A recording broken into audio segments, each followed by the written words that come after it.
Good evening, good evening, good evening.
All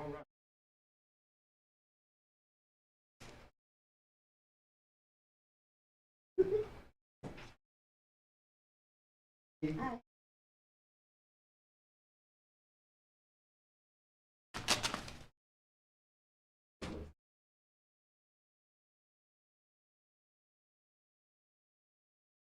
Series on one another.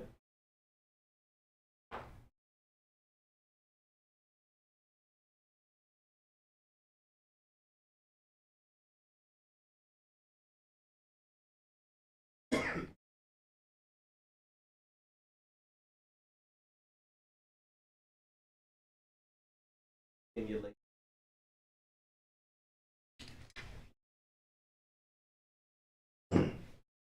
fires of the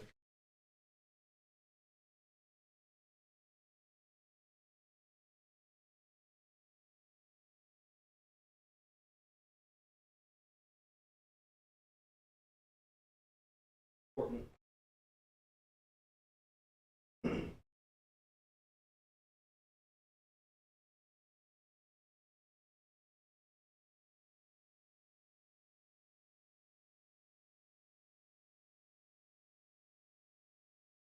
receive this.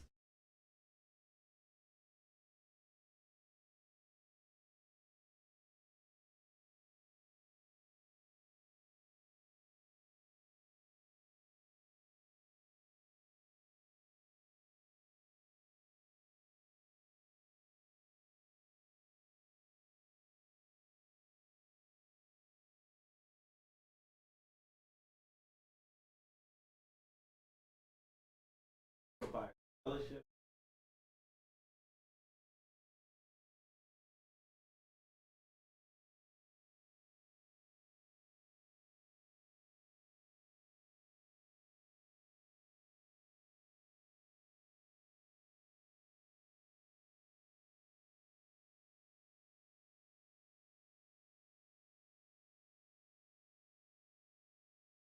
Nation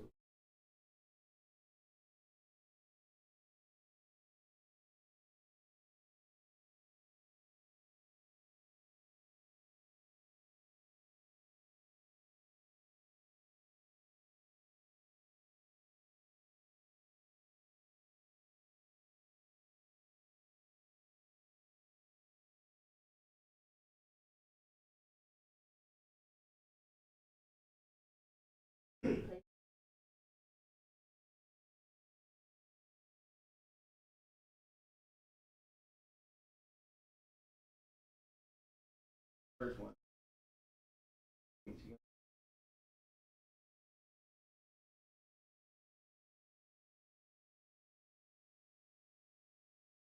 Our main scripture for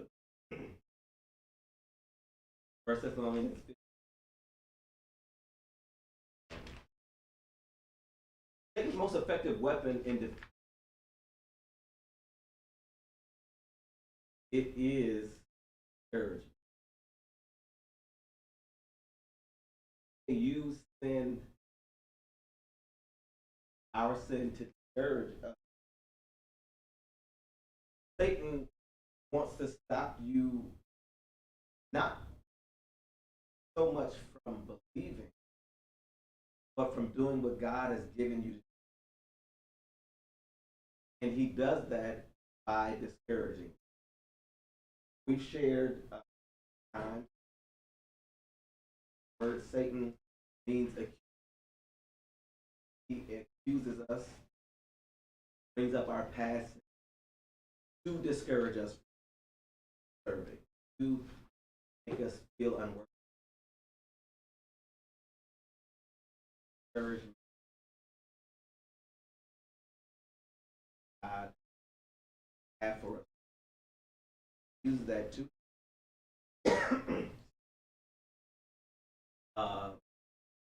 But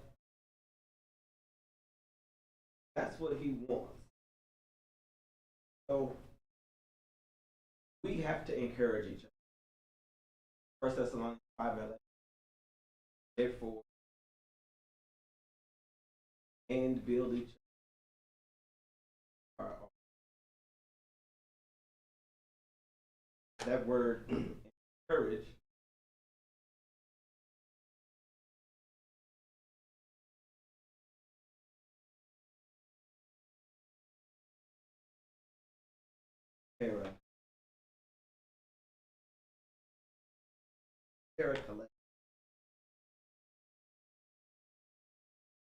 it means to come to invoke encouragement, or it's our job to comfort one another, encourage one another, hold, talk a little bit.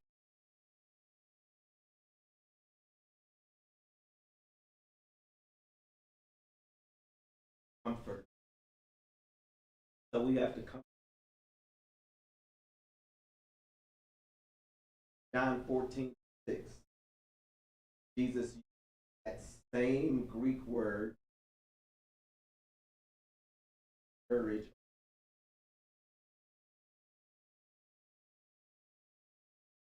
Ask Father to give you another comforter ever. And later we know that that comforter is the Holy Spirit.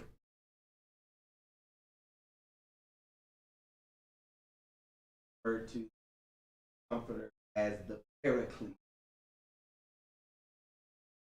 Parakleo.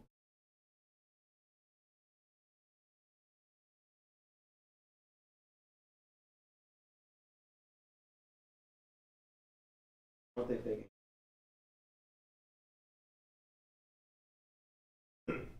So that's the comfort. And so it's our job to comfort one another. And one of the most difficult times where we can or we have to comfort one is when they've lost someone. Toughest time to comfort somebody is when they are dealing with the loss of a loved one, grieving over the loss of a loved one. And so, one of the practical things that we have been called to do is to give comfort to people who are grieving. And so we have Romans 12 and 15, where a part he tells us to rejoice with those who rejoice, but to also weep with those who weep. And when we talk about weeping with those who weep, not necessarily literally weeping with them, which we may and oftentimes do, depending on how close we were to that person. But it is act of providing comfort for them during that time, sorrow in their life. And so when we're trying to comfort those who are grieving, the first thing is we need to avoid trying to be an expert on grief.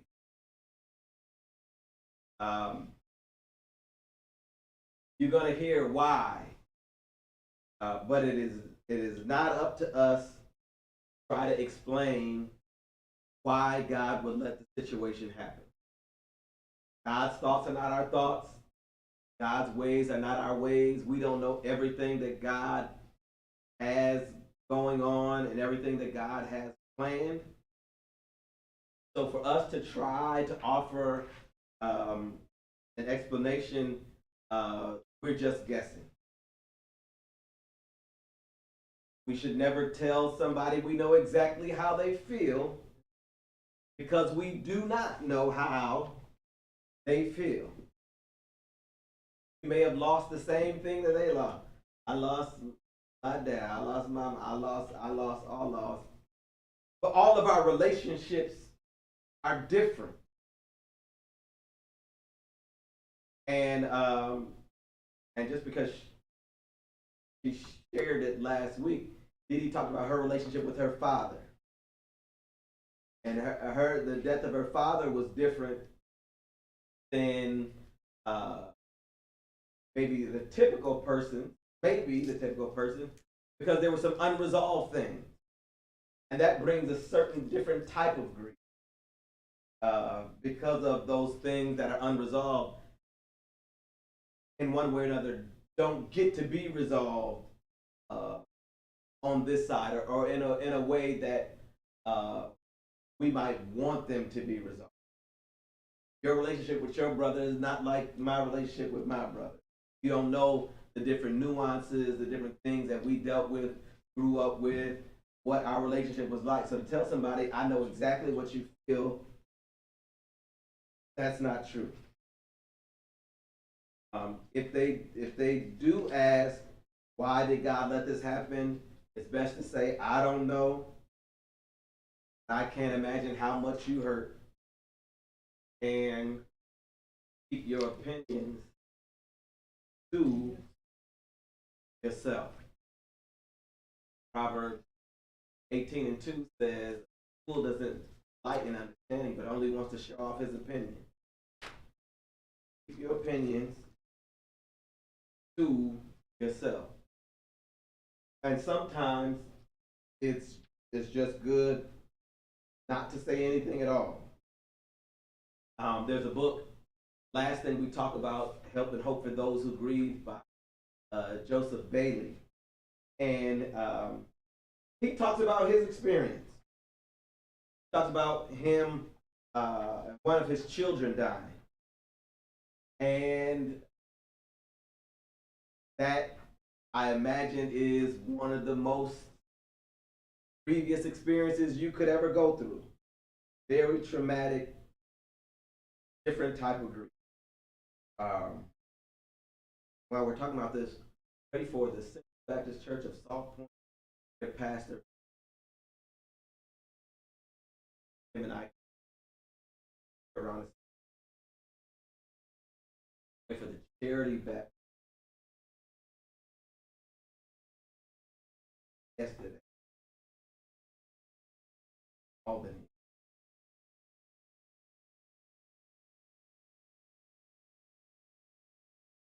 But he shares about one of his children passing away. And he says, I was sitting by myself to grieve. Someone came to me, talked to me of God's dealings, of why it happened, and hope beyond the grave. He said he constantly talked.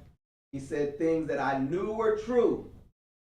He says, I was unmoved except to wish he would go away, and he finally did. And he said another person came and sat beside me He did not talk. He did not ask leading questions. He just sat beside me for an hour or more, listened when I said something, answered briefly, prayed promptly, and left because I was moved, I was comforted, I hated to see him go. You don't have to do a bunch of talking. Now, I deal with bereaved families all the time. I let them talk. I let them reminisce. I don't hardly say anything. They ask me something, I'll answer it. If I can, I'll share, if I have memories with that person, I'll share, what my experience is. But most of the time, I'm just there. Because sometimes my mouth just don't help.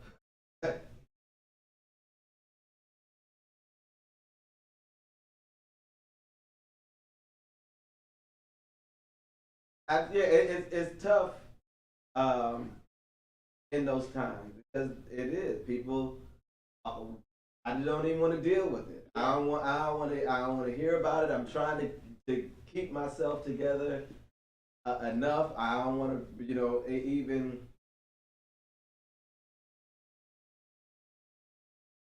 Sister Marva. It was tough for her to just come because it's somebody. How you doing? Well, I'm doing terrible.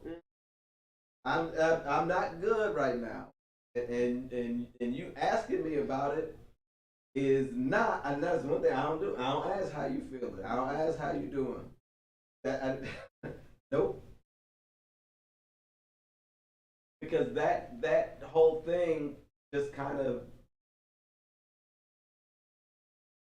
let me process my emotions and do that.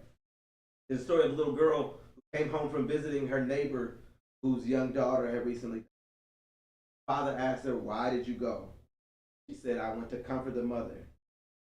He was like, "Well, what could you do to comfort her?" And she said, "I just climbed in her lap and cried with her." Grieving people do not need theologians, philosophers, or experts on grief. They just need friends who will grieve with them. So um, don't do it. Don't try to be in it. Just come and sit with it. And we know the story of Job from the Bible, and he had all these calamities happen. He lost his stuff. He lost his business, and his friends came, and all they did was just make things worse. And he called them miserable comforters. Y'all are miserable. Leave, leave me alone if all you're gonna do is make me feel worse. Stop trying to be an expert. Number two, affirm with a compassionate touch. If a hurting person breaks down or weeps, give them a reassuring touch of some kind. Our skin is the largest organ of the body, contains millions of sensory cells and nerves. Passionate touch lets them know that it's okay to cry, they need to grieve. Uh, uh, Grief is a part of the healing process, and a compassionate touch helps people grieve freely. Sometimes they try to be strong for you. Somebody who's called in, I'm not gonna say her name. She was at the one of our recent funerals. She started crying, and the family is comforting her. But a touch, a simple touch, letting them know that you're there physically. That skin to skin contact does a whole lot in making people feel comfortable. They say when children are born, the reason that they put them right on their mothers, if they're healthy enough, they put them right in their mother's chest as soon as they're born, It's that skin to skin contact comforts them. I DJ for some reason. He'll come, I'll be sitting on the couch, I'll be laying down, he'll lift my shirt up and just put his head on my bare stomach.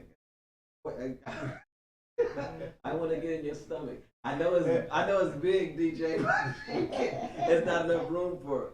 But the touch does something. I'll chastise him and send him to his room.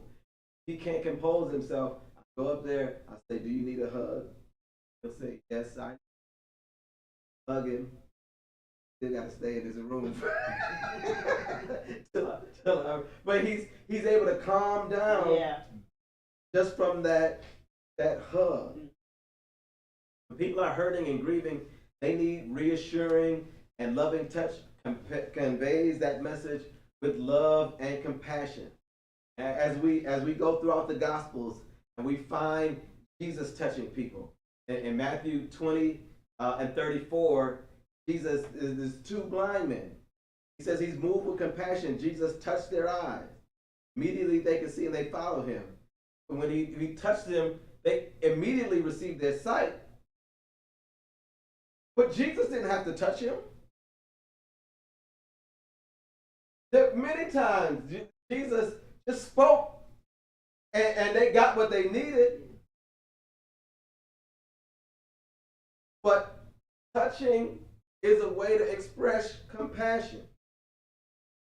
In Mark 1 and 41, there's a leper who falls down in front of Jesus begging for healing. And for Jesus to touch the leper would make Jesus ceremonially unclean. But Jesus still reaches out with compassion and touches him. It's the comfort that comes. Jesus touched people because he knew the power of compassionate touch. Sometimes you don't have to say anything. You gotta touch him. That's it. Ryan was having a bad day the other day.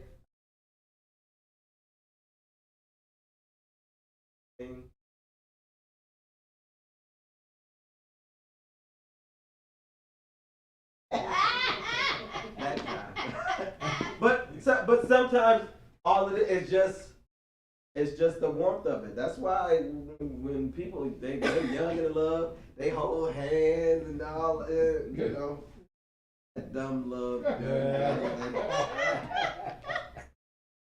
We grown, we don't hold hands anymore. Going through the whole.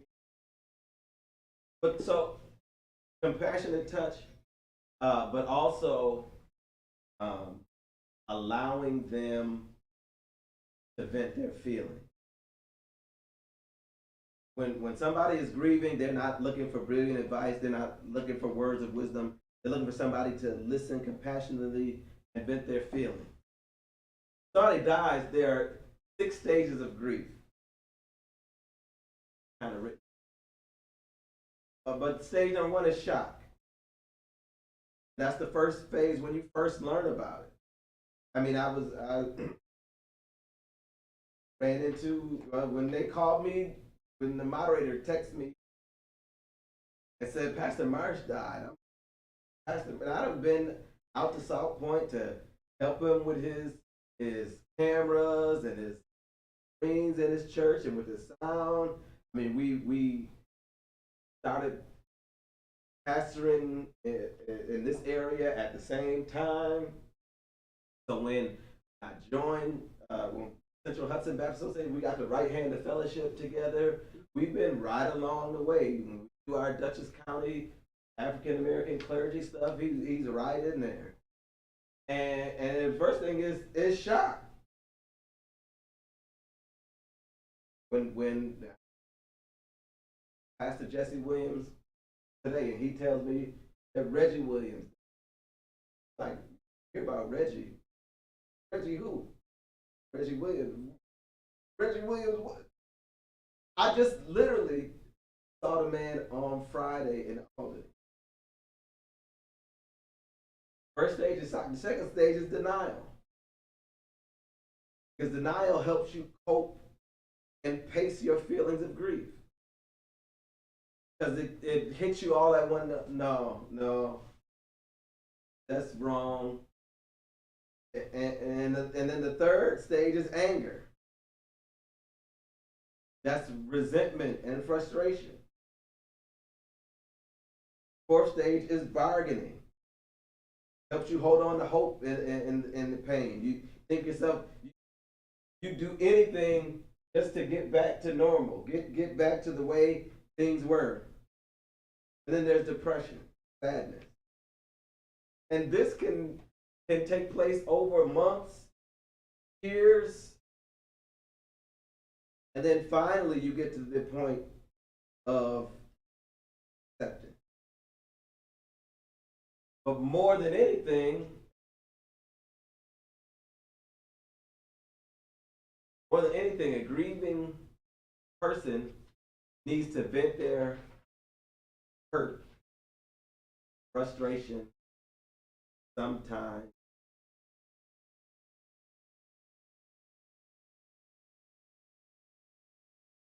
Some of you were at Marva's funeral. Son, he spoke. I'm mad as hell. His mother died. I don't know if it was last year or the year before, but his brother died. Went down to do that funeral, me and Barry. He was angry. That's a natural reaction.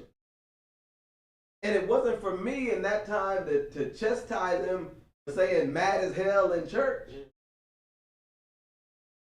But they need somebody who will listen without criticism or correction. James says in James 1:19, we got to be quick to hear, slow to speak, slow to anger.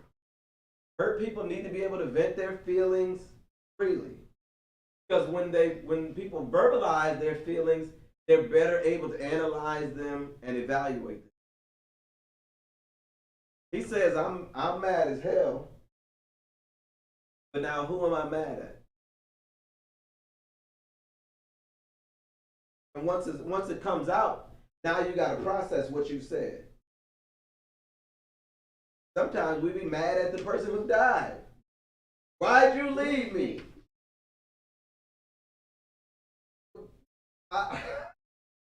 I didn't have a whole lot of choice in this, but when we say foolish things and we say, and most of us have done it, we've said something silly out loud and we didn't realize how silly it was till we said it.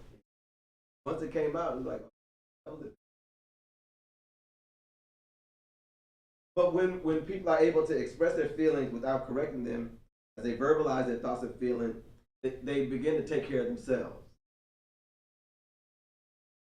So it's our job to comfort one. And it's also our job to build up one. And all of us, at one time or another, needs to be built up both emotionally and spiritually. Because the world drags us down. I mean, we get beat up everywhere. Get beat up on the job. Sometimes when you get home, you get beat up on.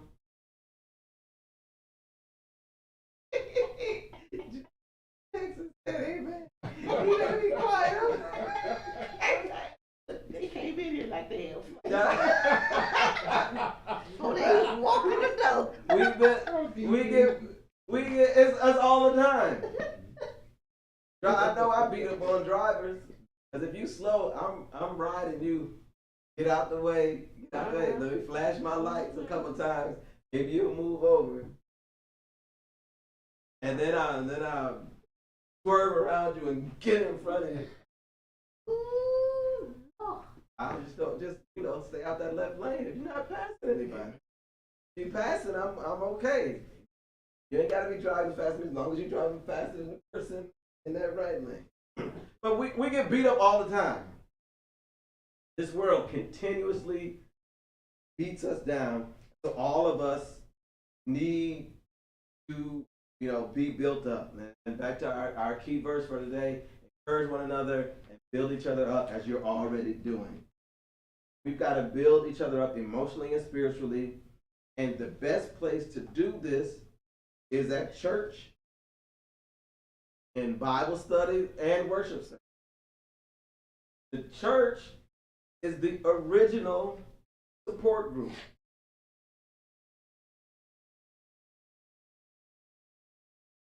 That's how was the last thing Freddie told us. But that's where we get our help.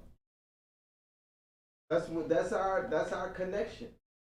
That's our support group. Many Christians get very little encouragement at church services because we go for selfish reasons. Or we don't go at all. God tells us not to forsake going to church. Hebrews 10:25 says not staying away from worship meetings as some habitually do, but the reason for that is encouraging one another. And all the more as you see the day approaching. Listen, I appreciate everybody who watches online.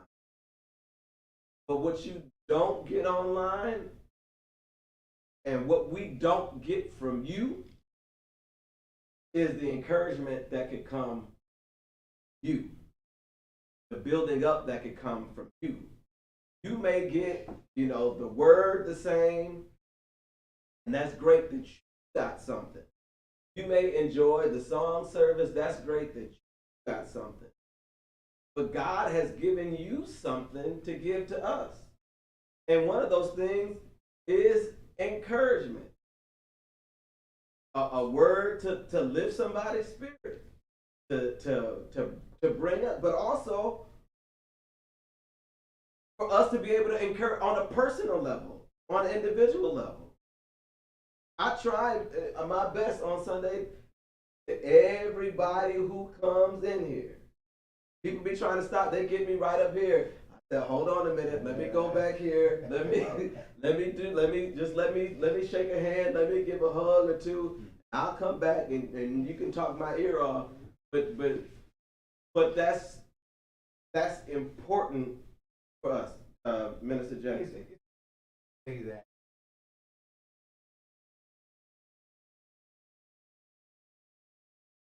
Seeing somebody that can be encouraging, especially if it's a smile on it. Yes, absolutely. But that's one of the things that God has given all of us to do. People say, "Well, I don't have any special gift." Yes, you do. I don't have anything to add. Yes, you do. Because some people may not get a smile till they get to church. Or a hug too, absolutely. 2 weeks. Absolutely, they don't get hugs, and they gonna come to church because they know somebody gonna physically touch them. You hug, I'll hug you. You shake hands, I'll shake your hand. And when Yvette came, he said, "I'm a hugger." Okay, Yvette, I don't know you, but you're gonna get a hug today because you're a hugger. So here it is, and we hug at now every time. Because that's part of this being together. So how do we build each other up? First thing we need to do, we got to arrive early. Best opportunity to be able to encourage somebody is to come to church early. Come to church early, you have time to talk. You have time to share. Most of the time, it's we Bible study or I'm usually the first person here. Sometimes the Jacksons may beat me. Sometimes Deacon Jackson may. Now Robert don't have. So it's often the Jacksons, and I'll ask, how they're doing. Sometimes Paul's the first person here. And me and Paul will just talk about whatever. Just day, the week, plans, family, whatever it is. But that gives us time to grow, get to know each other, to develop and deepen a relationship. Some people I don't have a deep relationship with because they come and they leave. So I don't have time, unless I catch you at the door, I don't have time to.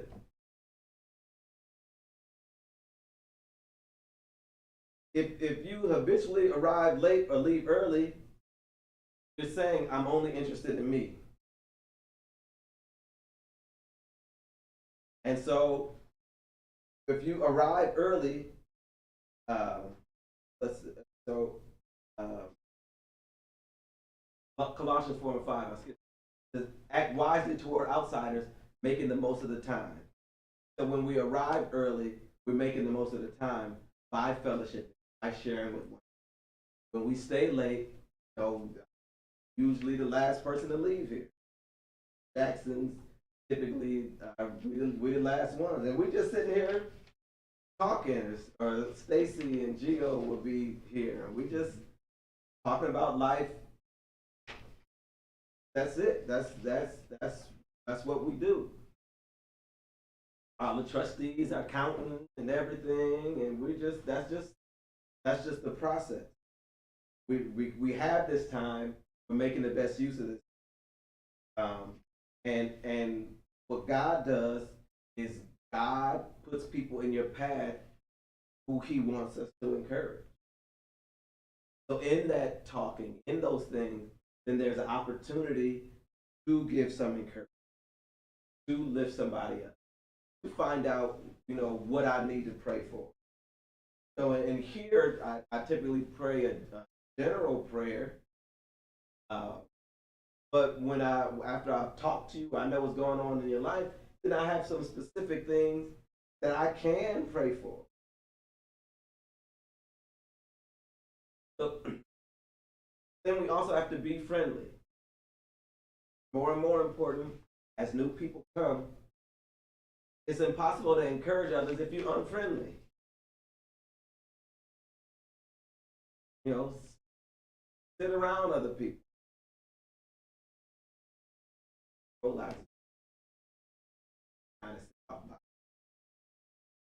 But the best way to be friendly is to sit next to people and talk with them before and after church.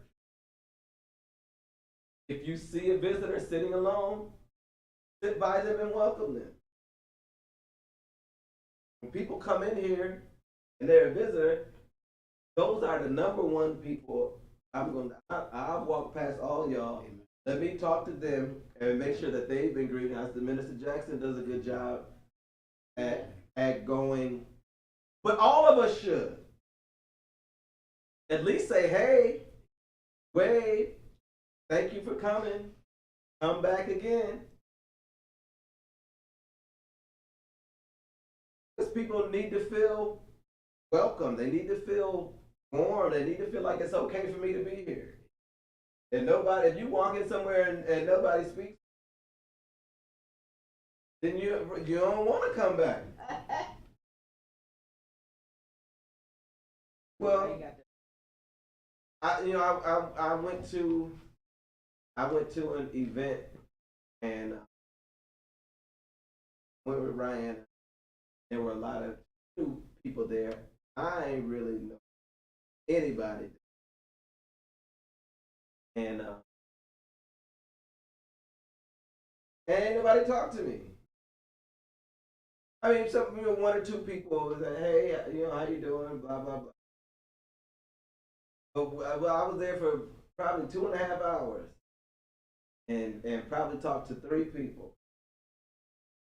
And I said, I'm never coming to one of these things again. Because they all know each other. It's an organization that she belongs to. It's for women, but they have a men's component. Now they'll send me a text message asking me to volunteer. I ain't volunteering when I was right there with y'all. Y'all wouldn't. Bye. You do feel some kind of. You do, because I mean, I'm not a. It's just like when I was daughter-in-law, I was.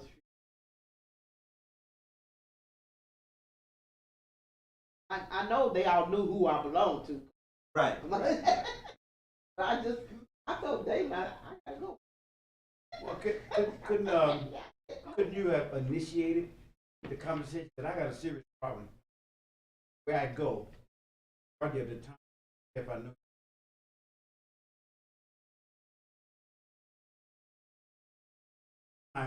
But that's you, and that's your personality.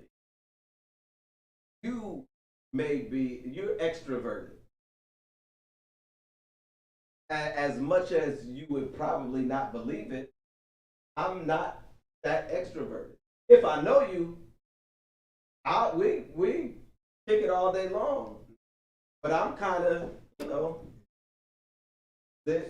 watch. I'm not standoffish. I'm not sitting there with my arms folded like I don't want nobody talking. But I'm not just going to interject myself into somebody else's conversation, especially. Now, but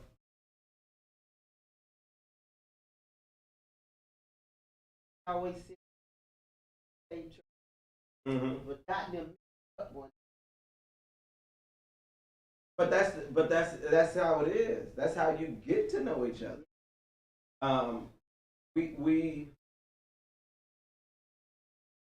We have to do this because we never know who's coming in here.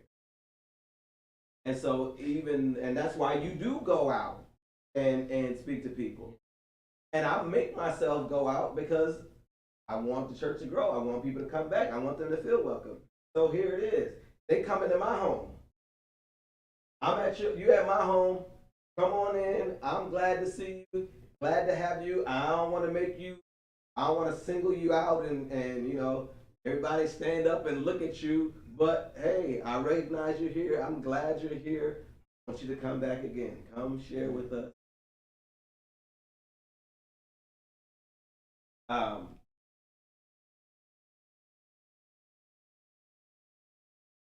2 Corinthians 3:12 says, greet one another with a holy kiss. All the saints greet you. I'm not telling you to just walk up and put your lips on. But in biblical times, and it's the same in some cultures today, that was a common way to greet people warmly. It said you were welcome. It said that you were not an enemy. It's the equivalent of a handshake or a holy hug. It's like Yvette said, I'm a hugger. Bet, you a hugger? Come on, let's go. Boom, I hug too. If you give me a hand though, I'm just gonna give you a hand. You open up your arms, I'm all here for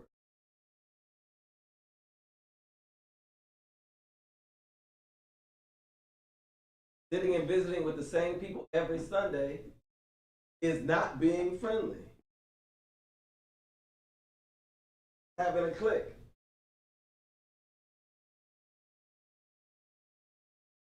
You can be the nicest person in the world, but if you only deal with the same 5 people, it's just your same group, then that's not necessarily being friendly, unless you're inviting somebody to come sit with us.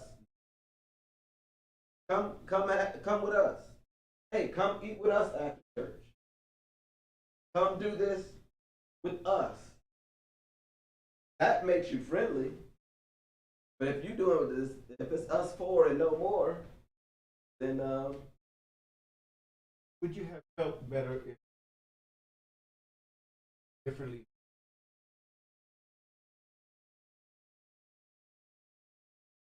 The thing was, I knew her friends, or I knew some of them. The host is hosting. So, but she came and spoke and like, oh. Sometimes it's because people know I'm a pastor. They don't know how to deal. Like I don't know. I'm not a person. Well, and that's right. I can't, and I get that part. But that's a major portion of who I am. That's not all I am. All of us in the group have children, so I'm a father. We can talk about fatherhood. We can talk about manhood. If you want to talk about sports, we talk about sports. You want to talk about whatever. Talk about cheating. I'll talk to you about cheating.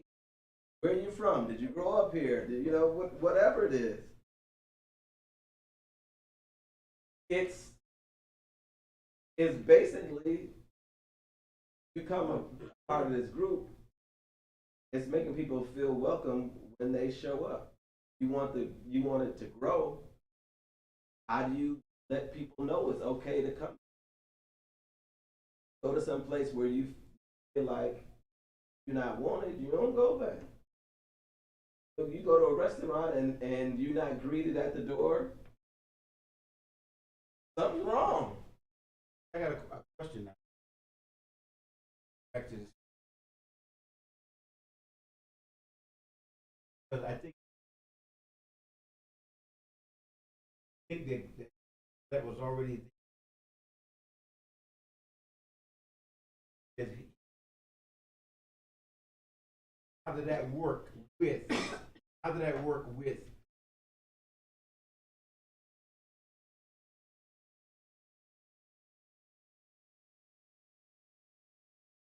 Initiated.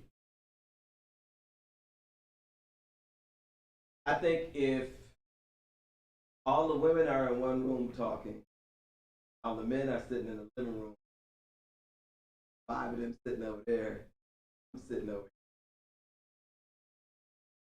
here. Hey, yeah, what's your name? What's your name?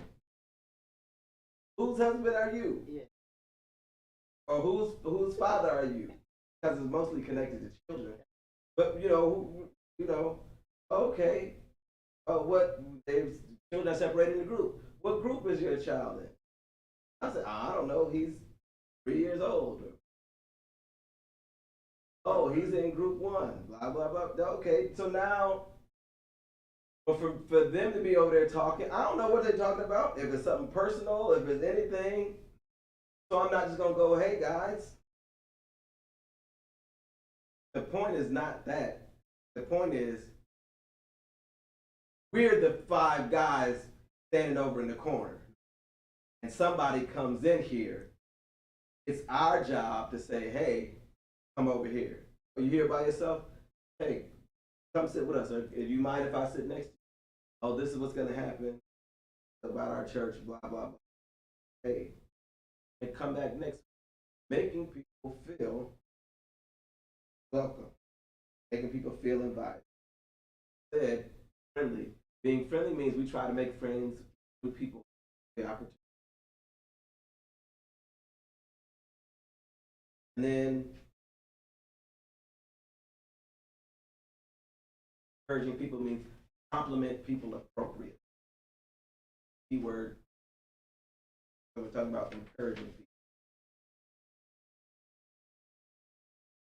Hold on. Start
go back to a time where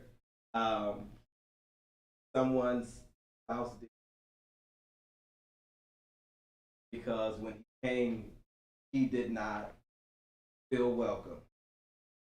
And her thing was, this woman would not have been appreciative of a bunch of women coming and how do you do? And so for me, it's not always kind of have to gauge it. And you know that person, but even if you say, wave from a distance, hello, good to see you, come back again, that would have made that person feel welcome. Now, it's not all up to you as an individual, but if nobody made him feel welcome, that means the men didn't do it either. And she wouldn't have been mad about the men coming and speaking to her husband. And that's probably more so, that would have been better for him anyway, for the men to say, you know, I mean, a woman always gonna come talk to me. but that's just who I am. But I wasn't there for none of the women. I'm there for the men. So I'm done, and I'm going back to my previous situation. But it's not up to the pastor, because the pastor ain't the only man in here. All the men, any man, every man. This is what we do. You know, that's one of the things that in place of ushers, and we want to have greeters who are outside, men and women, you know, in the vestibule, when it's warm, in the parking lot, welcoming people in, making sure that they come in, make sure that they know where to go, what to do, where to sit. Here, let's help us get your information. And maybe we do just, you know, connect men with men and make sure that the men are in the men and the women. Because we don't know all those dynamics of everybody. And so to be comfortable, or if it's a husband and a wife, then somebody speaks to both of them and brings them both in. But it's up to all of us to say something. And it's not, and you don't have to have an 80-minute conversation with them, but a wave and a smile. Come back again. It's you know, you go in a restaurant and everybody speaks to you on the way out. Come back. It wasn't your waitress, wasn't your server. It's the hostess. Hey, come back. Hey, come back again. Come visit with us again. You go to the store. Person at the cashier checks you out, but then you know the man at Walmart used to have greeters when you went in Walmart. They don't do it too much. But somebody just asked, how can I help you? I'm walking around Home Depot. I look lost. Can I help you? Can I help you find anything? It was a young man. I'm trying to find something. And I really wasn't trying to find anything. I was trying to find something in my phone, but he didn't know. But he was like, "Is there anything I can help you with it?" And I looked like perfect little white boy. This is what he looked like. I mean, black curly hair, skinny, V chest, just. Like he could be Superman's son. and I said, this is the best employee y'all got in this store. To one of the managers. Just because I didn't need anything for real. But he reached out to me. Is it something I can help you find? Is it, what do you know? And you know how they do it. If you've been at Home Depot or Walmart, you know they act like they don't see you. They act like they on their way to heaven. and can I stop? Absolutely, they don't want you. They just act like they might be walking from one end of the store and back and forth, and you don't know. But he's like, so it's not you know, not the biggest. But compliment people appropriately. When you see people at church who do something that requires a lot of preparation, see people who are growing, see people who are improving in their spiritual lives, give them genuine compliment. Always be looking for something that you can compliment people. You know, did a good job on the lesson today.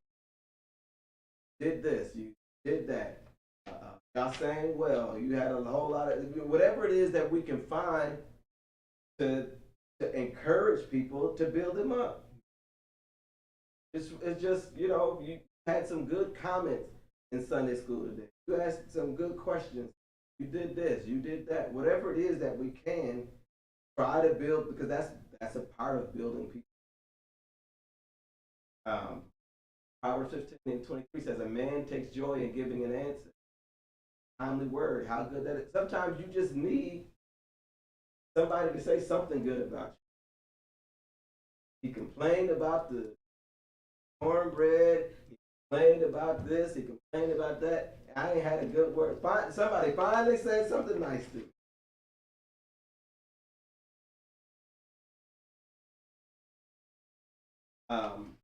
And not just at church, but God is always sending people across our path who need encouragement. Always. On prayer in the morning, somebody needs to hear a word today. Open up our mouth so that you can speak through us. That's my prayer. Give somebody an encouraging word. Hebrews 13 says, encourage each other daily. Encourage each other daily. We should always be trying to find somebody who needs encouragement. We ought to be encouraging each other on a daily basis. Everybody needs a cheerleader. Everybody needs it. Somebody who's telling them to do it. 2 Corinthians 1:3. So when we do this, we're being like God. 2 Corinthians 1:3 says, praise God and Father of our Lord Jesus Christ, Father of mercies, and the God of all comfort. That's that same word from before. The same word before that we use for encouragement. God is the God of all comfort, consolation, encouragement. That's who He is. And so when we are doing that, then we're being like God. Be like God. We got to encourage one another. Build up.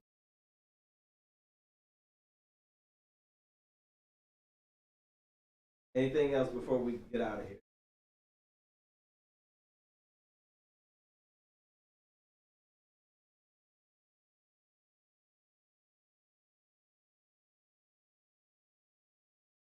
Father God, we thank you for this.